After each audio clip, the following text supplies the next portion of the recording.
Magandang gabi sa ating lahat mga kapapsi. May update ko lang sa inyo mga kapapsi. May isi-share ko lang sa inyo mga kapapsi. May bago na naman tayong trending na kainan. May bago na naman tayong pinipilahan dito sa Caloocan mga kapapsi. Sa malapit sa Monumento Circle, yung tinatawag nilang Mr. B. Yan mga kapapsi. Kaya Mr. B pala yan. Lahat ng recipe niyan, puro baka mga kapapsi. Yan o, lechon baka. Yan. Mayroon silang lechon baka mga kapapsi. O. Yan. Papakita ko sa inyo maya mga kapapsi. Yan. Hiwa na yung lechon baka nila. Yan o. Napakamura yung isang order mga kapapsi. Good for 4 person o 5 person. Pero ang pinakadabis nila mga kapapsi, ang bulalo. Bulalo ng baka at saka yung lechon. Yun daw ang pinipilahan lagi. Tinanong ko yung isang service crew nila kanina. Ka-open lang to nila mga kapapsi. Mga pangatlong araw pa lang to ngayon. Yan.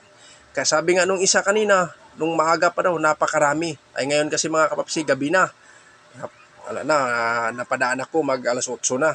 Eh kanina daw maaga, mga alas 6, napakarami daw, alas 5. Madali lang to siyang makita mga kapapsi kasi pag galing ka ng Balintawak yan, yung sasakyan yan, galing ka ng Balintawak, makikita mo yan mga kapapsi, bandang kanan. Yan. Ano, Wood City, tapos yung kaharap niya, Metrobank. Yan mga kapapsi. Yan.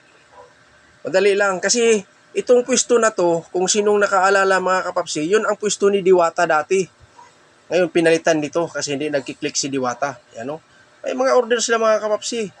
5 person to 6 person mga kapapsi, depende kung anong pipiliin mo. Yan o. 320 isang plato mga kapapsi na lechon baka. Yan. O, mayroong mga price ya, 615, 315, depende sa inyo mga kapapsi nakalagay. Yan. Hindi ko lang siya tinanong kung ano pang mayroon pa silang iba dahil napakaraming tao. Nakita naman yung mga kapapsi, napakaraming tao. Pila-pila sila mga kapapsi. Yan. Ulitin ko po, mayroon na po tayong bagong pipilahan na po dito sa MCU Caloocan mga kapapsi. Malapit lang siya sa MCU Hospital, malapit sa Monumento Circle. Kunting lakad mo lang mga kapapsi, Monumento Circle lang. Madali mo lang siya matandaan kasi nasa gilid lang ng kalsada. Yung signage niya is Mr. B, kaya pala Mr. B baka pala. Yan mga kapapsi, galing ng Balintawak yan. Yan. Yung karugtong ng kanina pinakita ko sa iyo, yung mga sasakyan na papalapit sa atin yan, galing Balintawak. Ngayon maglalakad ako ng kunti mga kapapsi, papakita ko sa iyo papuntang MCO. Yan. Papunta tayong MCO. Katabi lang sila mga kapapsi, hindi mahirap hanapin. Yan. Yan, ilalakad lang tayo kunti, papakita ko sa inyo. Yan.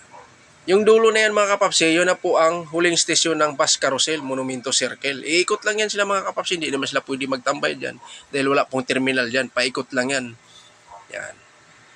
Hindi na gaano marami yung bus mga kapapsi dahil gabi na.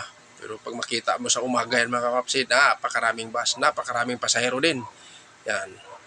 Yan po, di ba? Manila Central University, malapit po sa MCU. Kaya madali mo lang tuntunin yung magtanong ka lang kung saan yung bagong open na Mr. B.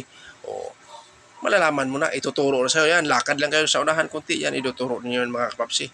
Napakaraming pumila mga kapapsi. Tsaka talagang halatang masarap yung mga recipe nila mga kapapsi. Good for 4 person, 320, kakain ka na ng lechon baka mga kapapsi. Tapos may kanin pa. Siyempre may sabaw yan kasi ganyan mga restaurant yan. Yan. Kagandahan lang mga kapapsi, baka yung mga pinaghahanda nila. Kaya lahat pwedeng kumain dyan mga kapapsi. Yun lang po mga kapapsi, update ko lang po sa inyo at ako ay nagpapasalamat sa walang sawang suporta nyo sa akin mga kapapsi. Hanggang dito na lang ako. See you next vlog. Thank you for watching. Bye-bye at ingat-ingat po tayo palagi.